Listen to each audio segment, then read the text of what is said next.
Everyone, welcome to Edimon Tutorials. This is Tejas, instructor for engineering chemistry. As the exams are approaching nearer, let us discuss a question paper which is given in the past years and its analysis with answers. The question paper is as follows.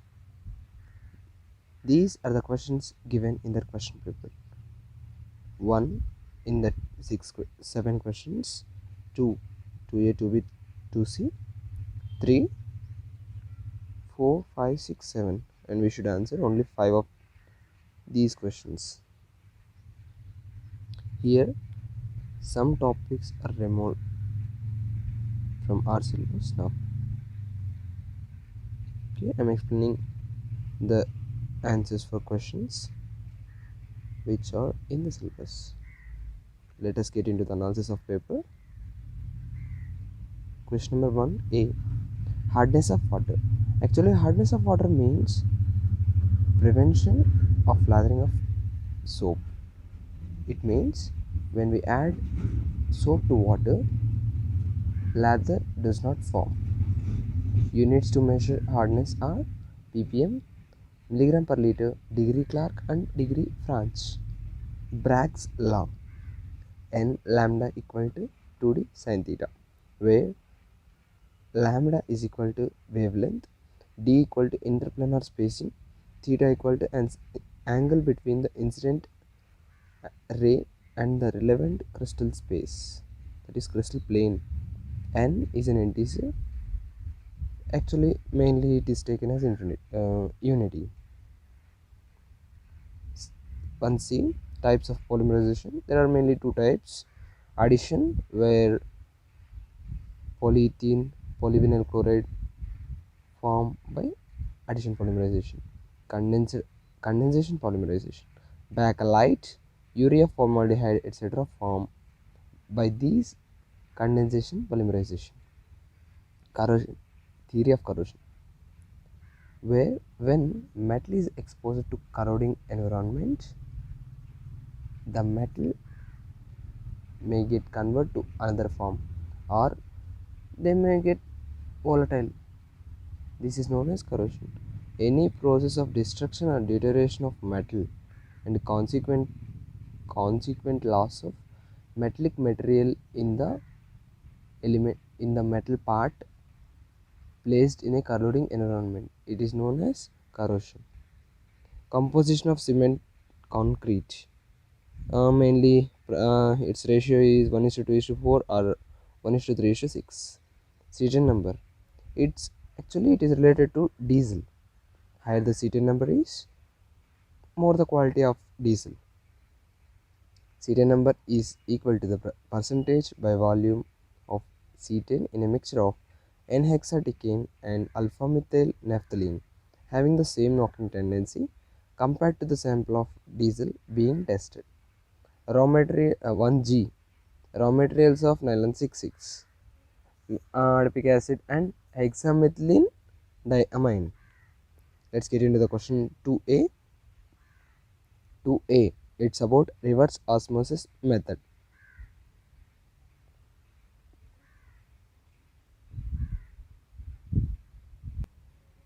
If a pressure which is higher than the osmotic pressure is applied on the higher concentration site, then diffusion of solvent molecules from high to low concentrations through a semi-permeable membrane takes place.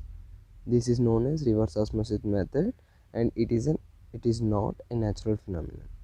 Where osmosis is a natural phenomenon where the solvent molecules move from dilute to concentrated site. This is the reverse osmosis cell where reverse osmosis takes place to purify water. Advantages, there are mainly some of the advantages like taste, odor and appearance. These will get improved. No energy is consumed here. It's very convenient. Mainly it is easy to keep clean. Here semi-permeable membrane we are using, it is selective. and mainly cellulose acetate, polyamide, etc. are used as membrane, that is semi-permeable membrane here. The reverse osmosis process is requiring only mechanical force, which is used to generate required hydrostatic pressure. When liquid chlorine or chlorine containing compounds are added to the water for disinfection, at first the chlorine gets consumed in the water, as it it takes a role in oxidizing some oxidizable organic matter present in water. Then, if we still add chlorine to water, the reverse reactions takes place and the chlorine gas is liberated, which is known as residual chlorine, that is available chlorine, which get increases. This free chlorine gets takes the responsibility for destruction of pathogens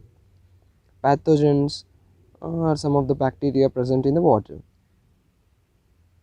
that is used for that is used for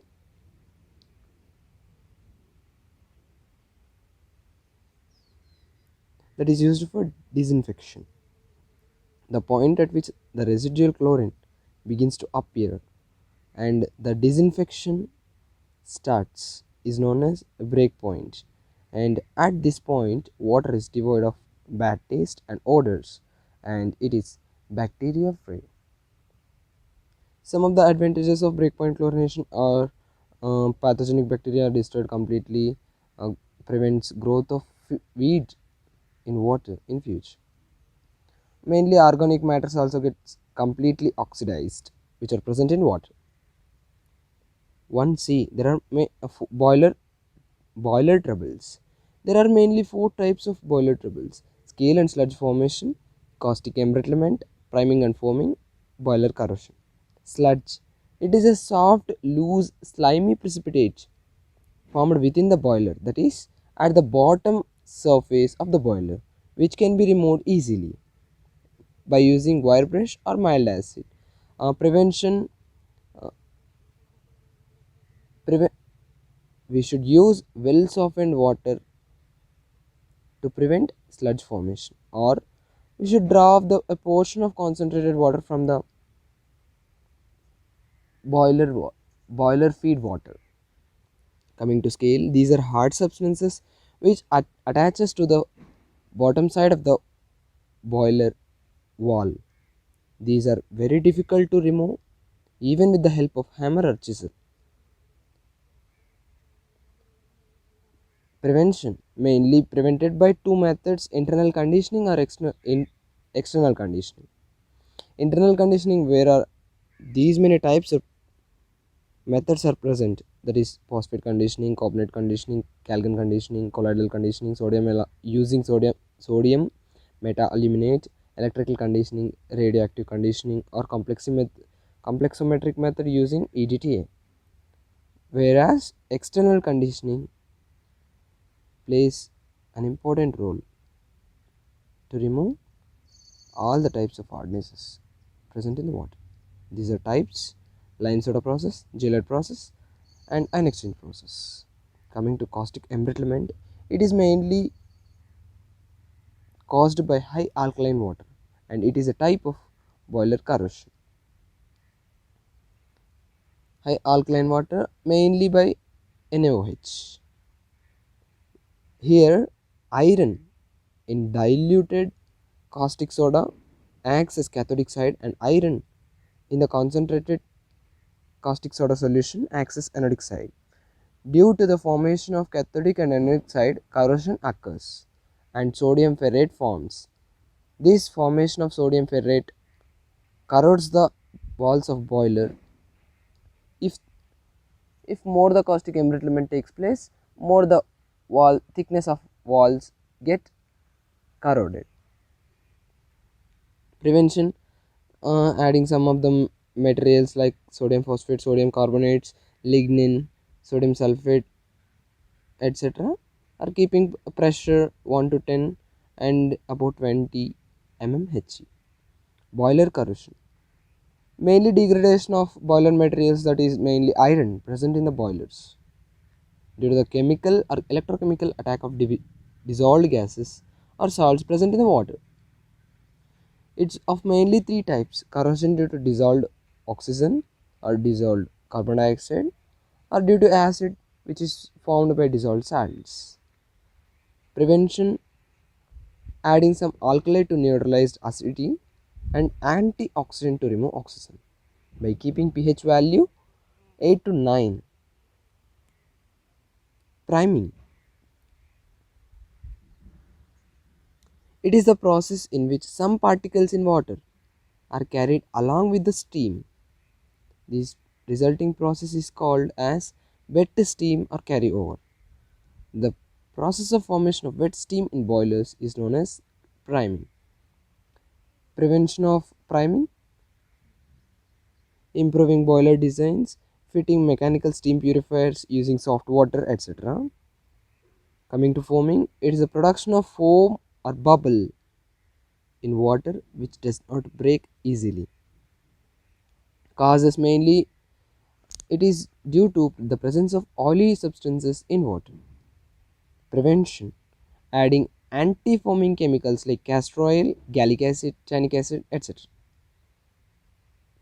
Actually, these priming and foaming problems occur together in a boiler. 3a, band theory of solids. Mainly there are three types of energy bands in solids, that is valence band, conduction band, forbidden band. Mainly these bands play an important role in deciding the electrical conductivity of a material, that is conductors, insulators and semiconductors. Types of crystals. There are mainly 7 types of system of crystals: cubic, tetragonal, orthorhombic, monoclinic, triclinic, hexagonal or rhombohedral.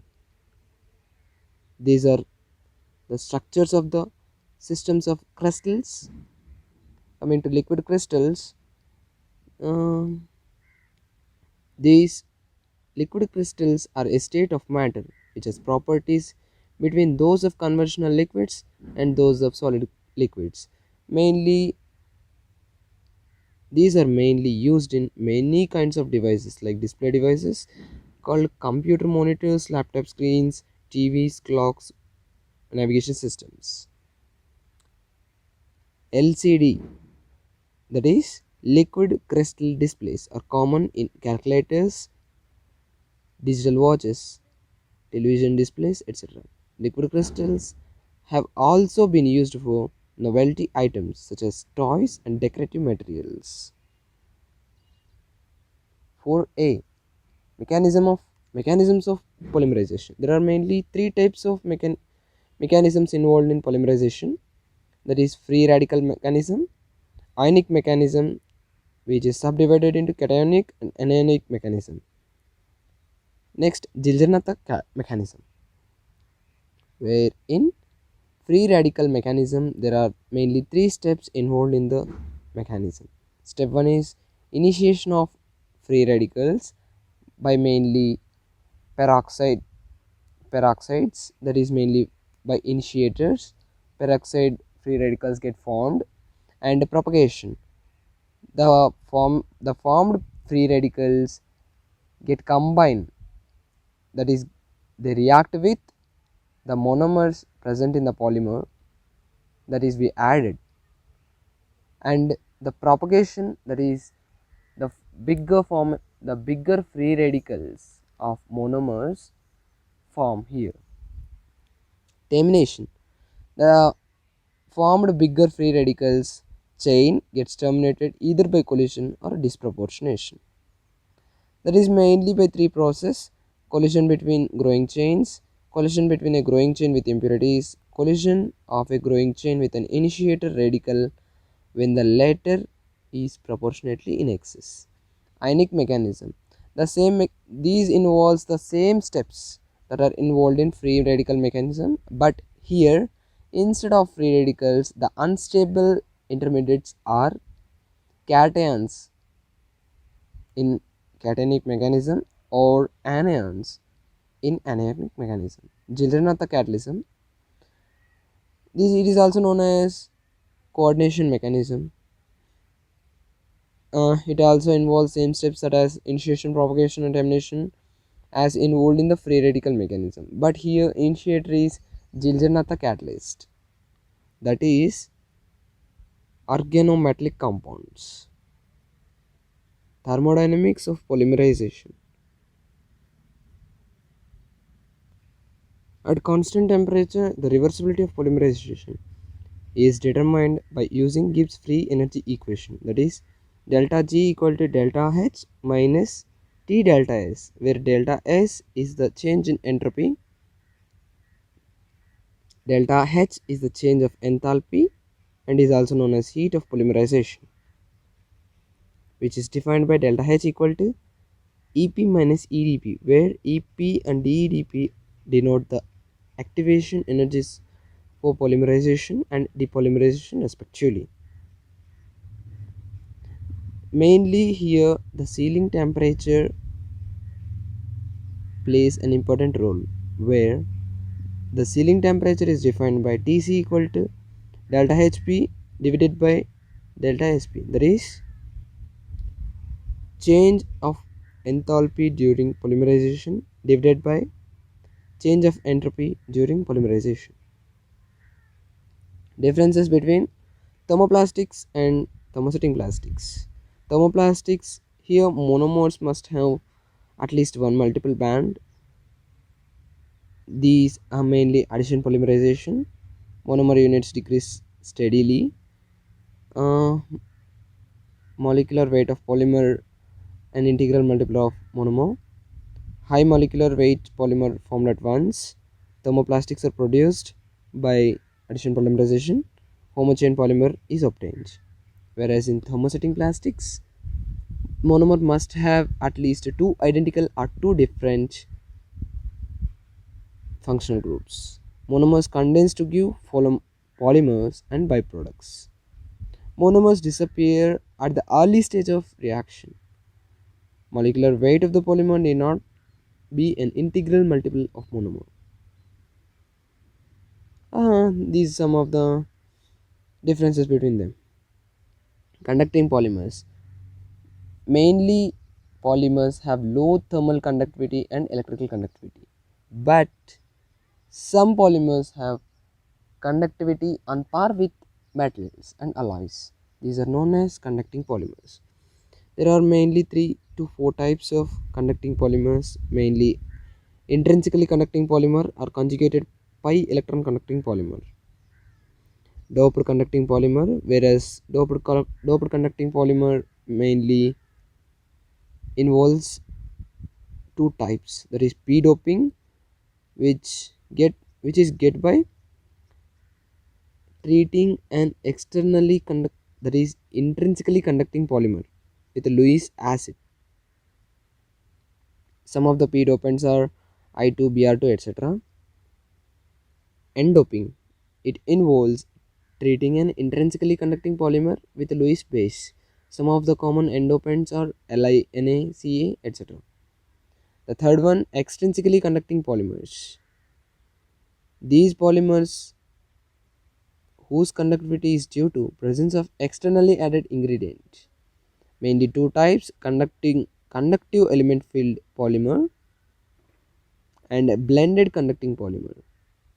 Conductive means the polymer filled with some conducting element. Blended means conventional polymer is blended with some conducting polymer. The fourth one is coordination conducting polymer, which is also known as inorganic polymer. It is a charge transfer complex containing polymer obtained by combining a metal ion with a polydentate ligand.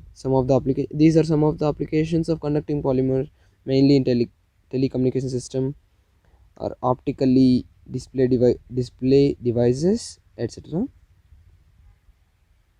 Coming to fifth A, corrosion controlling methods. Explain any three corrosion controlling methods. Here I am explaining about sacrificial anodic method, impressed current cathodic method, and using metal alloys. We can use any type of corrosion controlling method, that is like using metallic paints, that is special paints, applying some of the chemicals on the metal surface, or by alloying, which is described as below. Main in alloying, we we make the metal as alloy by mixing it with some of the metals, or some of the non-metals, so that it can resist corrosion. Or we can use galvanization too, galvanization or tinning. That is it means by coating the layer of zinc or tin on iron. Fifth B, galvanic series. It is a chart showing the relationships and guide for selecting metals that can be joined with an aim of helping in the decision making process. Actually, it represents the galvanic potentials, that is electrode potentials, which is also defined as corrosion potentials. When two dissimilar elements are joined together, corrosion takes place. This is known as bimetallic or galvanic corrosion. uh, Here corrosion potentials, using corrosion potentials, all metals and alloys are placed in an order which is known as galvanic series.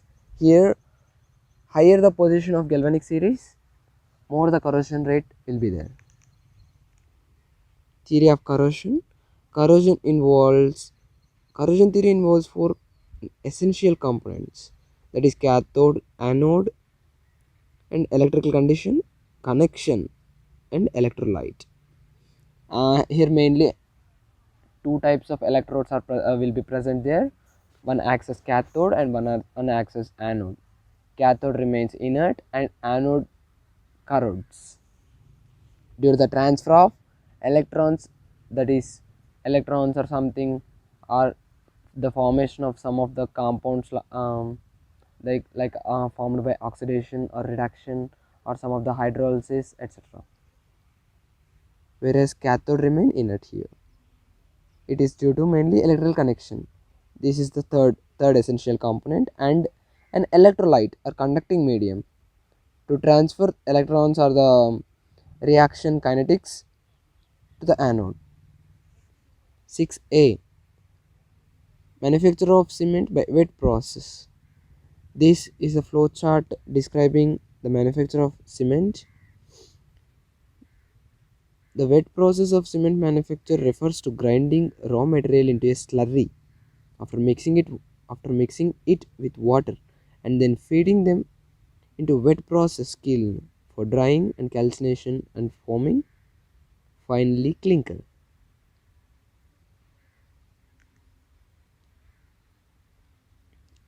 6b, chemistry of settling and hardening of cement. These process mainly consists of settling and hardening. Settling means stiffening of original plastic mass due to initial gel formation. Hardening means development of strength due to crystallization. The reactions involved in settling and hardening of cement are described below. These are the reactions involved in them. Mainly gypsum will also be present in the cement. The function of gypsum in cement is described as below. Coming to 6c, typical properties of ceramics: high hardness, high elastic modulus, low ductility, opacity, brittleness, poor impact strength, good electrical insulation, and thermal insulation too. These are some of the typical properties of ceramics. Coming to 7a, it is analysis of coal. Mainly ranking of coal is done on two bases, that is proximate analysis and ultimate analysis and calorific value. Proximate analysis means determination of volatile carbonaceous matter, fixed carbon, ash, moisture of air dried coal. Ultimate analysis consists of determination of percentages of carbon, hydrogen, oxygen, nitrogen and sulfur. Calorific value, um, it to impact on rank of coal. First, proximate analysis. Moisture. Actually, moisture means we should heat it and cool it. And it is as described. That is mainly a sample, weighed sample is put in an electrically heated hot air oven at 105 to 110 degrees to remove water, and this is the percentage of weight, that is percentage of moisture calculated as below. And volatile matter. Volatile matter, it means mainly